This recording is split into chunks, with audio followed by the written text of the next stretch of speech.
Good morning to the judges and all of my fellow students. My name is Trang and I'm from class 25E4. And here is my entry for the Civil Lining 2026. So have you ever stood in front of a sea of options and yet had no idea what you actually wanted?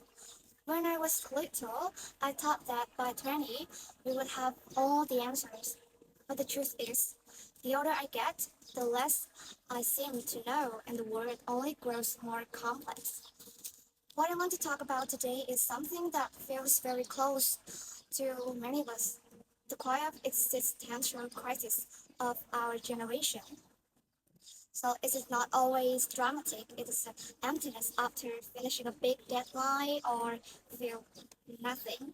It is lying awake at night asking, what am I doing all of this for? Or who am I among 8 billion people? And we're not alone in this. A study found that 97% of Gen Z in the US feel mentally overwhelmed at times. In Vietnam, phrases like part of life crisis and or like lost in my 20s keep showing up more and more. So what is causing it? I see two main forces. The first one is the paradox of choice. We grow up with simply endless paths, what to study, where to work, and how to live, and therefore we were terrified of making the wrong move. Second, the highlight reels of social media.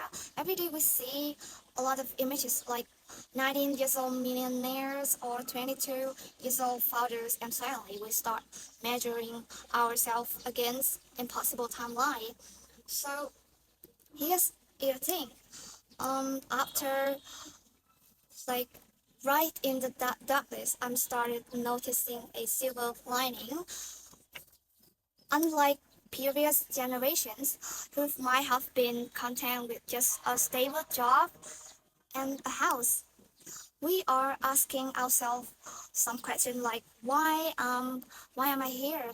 So I think that emptiness we feel is as a flip side of an intense craving to live a life that actually matters. So for me personally, the silver lining has been freedom. When the external world feels too chaotic, I've learned to turn inward.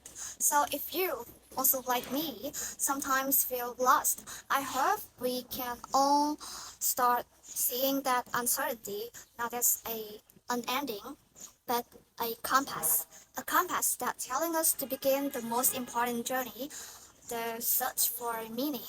So, and on that journey, daring to ask who am I is already the first brave step.